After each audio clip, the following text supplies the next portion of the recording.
2020 Mr. Gadget King of Analysis I am akaiko ndibisa kuva kucheza Star TV Metro TV unakubaje ku program ekiguna na kunyoide nti Brown Shuga alabikanga ina hit ye Kampala nenga hit si nungi hit eri makubo malala twadde pasta bugembe nasaba nagambe mbereterere unakubaje ku program ekigunda so nsaba Brown Shuga obuze kubajiriko nabaje kumideko mama abana abajiriko nabaje kumideko banta Brown Shuga omubwati Brown Shuga obuzibu buvuddewa ng'owanda sinza awanda oli awanda guwaso okukola live nze nakola live nga musaba asasule mabanja kyago tutandike ku mabanja tutugere bills ezo omuntu ategere mu butuufu bills ezo zino okusotingibwa tutwaka tuzireke nga ziri uncleared or unsorted nabiteekako ku page yange abasinga babiraba I think 2.4178 ne 1.2 okay different places babanja red babanja hotel bills babanja kulia webcho so mumbere no Brown Shuga abantu bavudde ne baagala okucriticize nga babuuza mu kaseera ako lwaki wakkiriza okubanga undergoing all such big expenses no when you together like eriye ebintu nga bya muntu tusaba very normal gakola kabiyogera just anyhow kituufu so njaga tutunulire bintu byali bya munju ngoli ku Sipapa Entertainment atwala baka video nga baba aniveringa Brown Shuga Serena Butter Melody akogata Carl Famous ngoli muyimbi but unveiling that same week Melody na agenda Carl Famous na agenda Liani na agenda Buchaman na agenda Chowa na agenda banenza abo mubiera buli muntu agenda how can you say that Brown Shuga is the bad person or is the bad influence Brown Shuga abantu baze boogera bebuza Brown Shuga abadde anyigirizibwa akaseera kano lwaki ovuddeyo saawa zino nvuddeyo lwa nsonga y'amabanja nti main issue yange teyabadde nti nvaayo kuva mu Sipapa Entertainment wabula main issue yabadde y'amabanja nti abantu babanja nze gwe bakubira amasimu kuba ye takwata amasimu bwe bamukubira ng'akyusa essimu so amabanja gano mu bifo bye mwagendagendamu buzibu ki bwe gakuleetera gwe nga Brown Shuga ebintu byange sikyayina bawamba eby'omu nnyumba ebyedduuka lyange babiwamba ebya hotel we tubadde tusula babiwamba mu mayumba ge tubadde tusulamu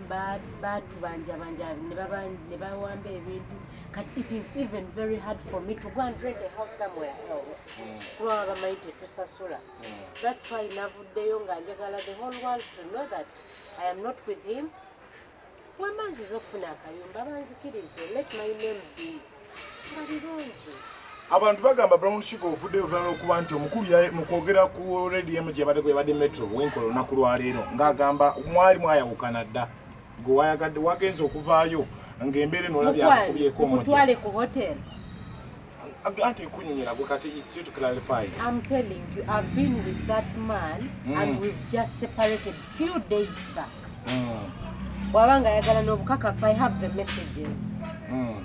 the messages byonna kati bigenda mu kubajje ngenda kujja message ne sister wange by the way ina message ng'amwegayirira ajja ndabe oshekera kati omuntu gwe mwayawukana long time ago ate lwaki oba omukubira amasimu ng'omubuuza Shuga oliwa njagala kulaba Shuga biki lwaki oba omukubira amasimu yagambye abadde ampa sente z'emmere nga nyamba buyambi sente za rent zimulemu okusasula hotel bills zimulemu okusasula ez'emmere zimulemu okusasula ayambe nze ampe ekyokulya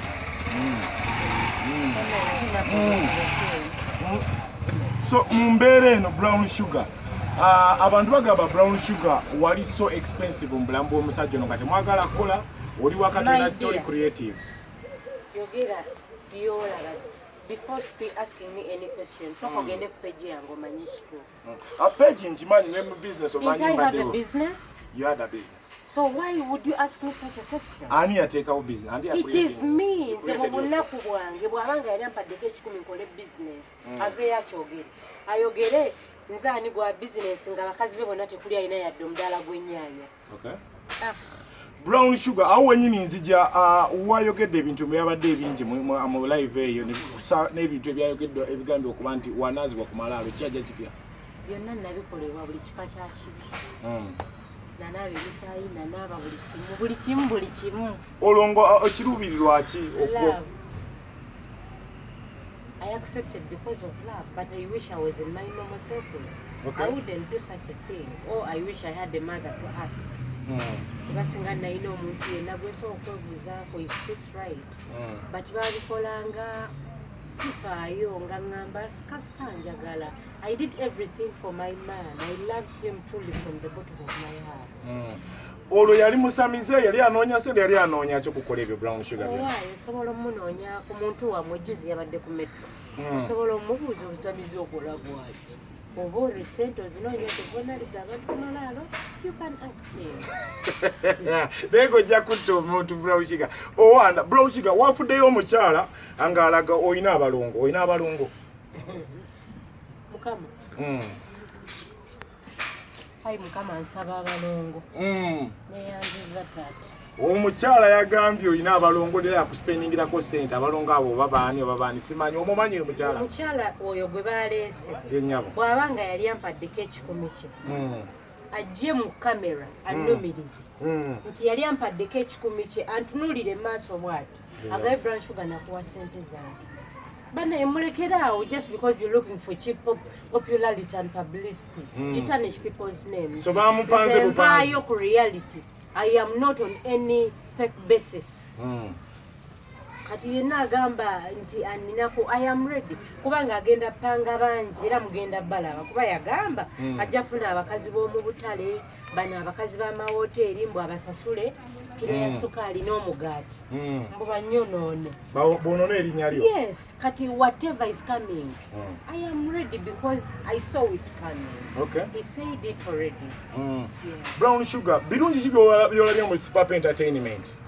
Nga sinagenda kubimbenga akuta abantu n'engeri gye bakufunamu through your new journey. Ebyo oba obibuuze ba melody kubanga bamu osobola omubuuza osobola obuuza ku kiweewa osobola obuuza ku bukyamaanyi osobola obuuza ku famasi osobola obuuza ku lyannakawesi osobola okubuuza bamanyi omulala wagenze karosovi bantu balinga 10-15. Birungi ki byolabye tolina awo tewali answer tewali kimu kyolabye mu I Sipapa. think osobola obuuza bali kubanze Tolabawo. Ojabuuza bali kuba kati bali basobola okunjogera bye bali balaba. Kati nze nyinza okuba nga right now embeera gye ndimu nyinza okuba nga sisobodde biraba naye kati bali baba basobola okugamba yakola bwati ne bwati ne bwati naye gwe nawe osobola okumbulira ebirungi byankoledde. Simanyi. Tumanyi. Kuba onakuwaleba emmotoka temugimanyi. tuyinza ogimanya. Bw'akolayo akantu konna temukamanyi. Tetwalaba ku mmotoka eriko Brown Sugar. Kati obuuza akyate. Kati he has the answers already. No. Kati nkubuuza ekirala. Brown Sugar yali muyimbi ng'amanyikiddwa ng'era ne video twaziraba eziwera 3.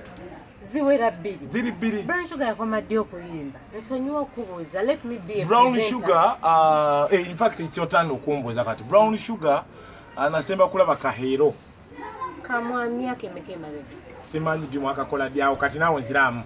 Kati olina nti byombuuza ng'olina ansa. Nga naawe olaba mu butuufu omusajja talina kyakoledde mwana. Olugendo lwo ne Sipapa lusaanyewo mu ngeri enkyamu. Tunaafuna akadde akalijoyisinga. Olugendo lwange ne Sipapa kino ekyenkola sikikolera Sipapa. I think it is time for me to stand up and arise, and no matter how many times I've fallen, I will never bachogera batuba mu Luganda mu Luzungu. You will never fall back. Tunulira tojja I will kuwanika. arise forever no matter how hard the situation will be. Newe muli nnyako wemuti ninga akakoola nja ku mirongo. Ojja kulandira. Brown Sugar nga tuwumba umanja tutunuli abantu bakujajinze eyo nti abakyala mwagala nnyo ebintu by'obwereere ensi temwagala kola. What is the image eya live eno zozokoleza enjawulo? People criticize, people judge. Naye judge nga Brown Sugar ng'okimanyi abadde akoze business ezisukka mwezi ng'omusajja azisaanyaawo. So before judging me, mwebuuze Brown Sugar abadde waka ng'atudde wenna tukidde bagamba nti omusajja yangamba kukola n'obu nange londako kitegeeza nali nkola. And it was my money, not Sipapa's money. Because Sipapa takeranga okumakya nankolera business. Takikolangako. Kati omukyala yenna ali eyo bw'agamba nti abamuyiga okwekolerera abanga akitagamba nze kuba nze mbadde neekolerera mbadde sente nginoonya ne Sipapa yansanga nkola omukazi ng'afuna emitwalo 6 a week ng'ogisevinga every week oba okola Sipapa yansanga nkola era nga muwola ne ku busente bwe simanyi wa bulinzirizi Sipapa omugagga oba mufere yamanyi n'obufere oba bugagga who cares Brown Shuga olugendo nga tuvudde mu Sipapa lutandise nabaanira luliwa obwa music lutandise na tebinaja gwe kyoba omanya nza holiday many people have helped me era sisuubira kuddirira mabega right now wendi ndya nsula bulungi ndabirirwa naye ndowooza ndabira abadde akaabira ku kyogamba mu lunaku lumu wateredde Brown Shuga tobeera n'omukazi ng'olowooza nti ssebo wamuyamba buyambi tobeera n'omukazi ng'osuubira tiwamujuna bujonyi ebyo by'omuzaala wange olowooza nti yakoma awo weerimbye bulimbi emikisa gy'abakazi gyomingi ekyo olina okukimanya Brown Shuga essanyu lingi essanyu omanyi omuganda agambe wali essanyu wali amaziga wabeerawo n'essanyu kati mu maziga tufunyemu ate essanyu nze mbadde mu maziga kyoba omanya navudde mu geyeena kati ndi mu ggulu ate ng'eggulu lyendimu bamalayika bampeereza akatunda nkola bukozi nti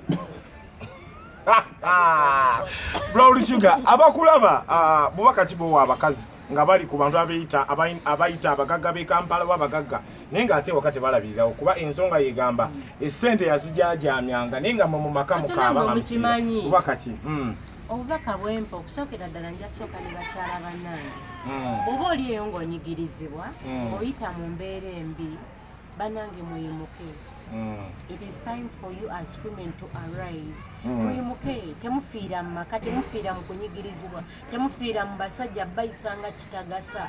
Olw'okuba mbu toyina wakudda, osobola okuyimirirawo gwe ku lulwo. Tusobola okuyamba ffe bakyala banno no matter ntuba tetuyina naffe awo, but still tuba tusobola okukola ki okusupportinga anyhow. Kuba nze many people have supported me. Mama Fina, mama wange omulungi yakuduukiridde okulya ndiyanywa esimu ndaba ya pay buli kimu esimu wafunye kati ne kuba ziri zibadde nga ku live nga weewola wafunye esimu agiveeko Brown Shuga mu mbeera eno yonna ebizibu bye waleese n'okuexposinga omuntu w'otasasulwa wakyaliwo ebingi ebijja njogera ku byange mabanja gange singa tavaayo n'asootinga amabanja gano kyekiddako ku poliisi walipootinze ninawo reference gye yasooka okunkuba twalengedde ebiwundu ebyo ng'okubiddwa n'ebisigadde nina omusango lwe yasooka okunjira sente zange ze namulumpa era nayo mwabira ku Facebook, that was 2018. Nina ne guno omusango gwe banteekako nga bawambye ebintu byange nti Sipapa aganye okusasula nga bamukubira kuba nze yali abeerawo kati nina reference nga bona different police, so different police station zonna tewanabeerawo reaction tulinda bamuwadde nansa. Domestic violence eno ng'abafumbo ojogerako ki kuba katuve ku kyobuyimbi ng'abafumbo abakyala mwenna nze kati ndi mukyala wabonyaabonyezibwa n'abaami munyigirizibwa n'omwami ng'oli eyo ng'oyita mu mbeera y'okunyigirizibwa vaayo n'abakyala lwakuba abakyala kale ffe tusinga obonaabona nti gwe obonaabona naddala ffe abanaku omuntu alabanga gwe omunaku toyina woolaga n'akukuba tolina kyakulya n'akusibira mu nnyumba n'akuddibaga n'akuyisanga ekisiimuula kati abakyala muveeyo temusirika kunyigirizibwa. Let's fight this together and we can win this together. Okay, njagala obeebaza bambi okuba nti Brown Shuga nze njagala okwebaza bwe nkuyita addukira ne tukola twasooka okukola interview mwajagala ne mwebuuza badde aliwa however yasookera ddala ne mugiraba mu studio ng'alina kyafumba simanyi ba project yaffe efulumadi tugenda fulumya album number egenda kubejja so finally tufunye interview y'okubiri naye nga neera tujja kwongera omwongeza mu maaso awo kuba bambi alina ebipya byafumba ne video waŋŋambye mu maaso awo waliwo video shoot ya projects z'oteekateeka under a new management gy'ogenda otwanjulira nga video ziwedde oba egenda okugira ku video ku bibiri. So Brown Shuga nsaba abantu beebaze bebaza tubuke mbebaza okunjagala mbebaza okumbeererawo mbebaza support yonna gye mumpadde not financially but with your prayers kuba mundaze omukwano mundaze nti munjagala mostly abakyala bambi mwebale nnyo mwebale butanvaamu mwebale kuwuliriza nnaku ya mukyala munnammwe ne mbeera ku saidi yange era nga nsembayo nja kwebaza management yange ennungi Moses Melon.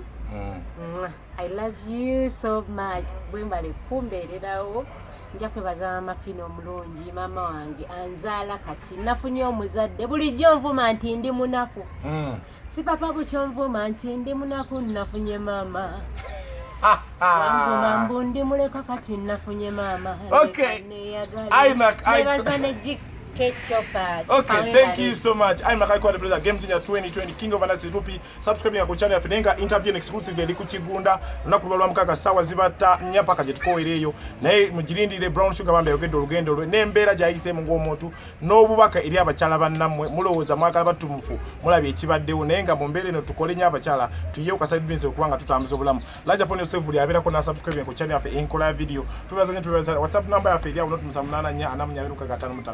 0784 Much love and respect. We sign out. Thank you so much.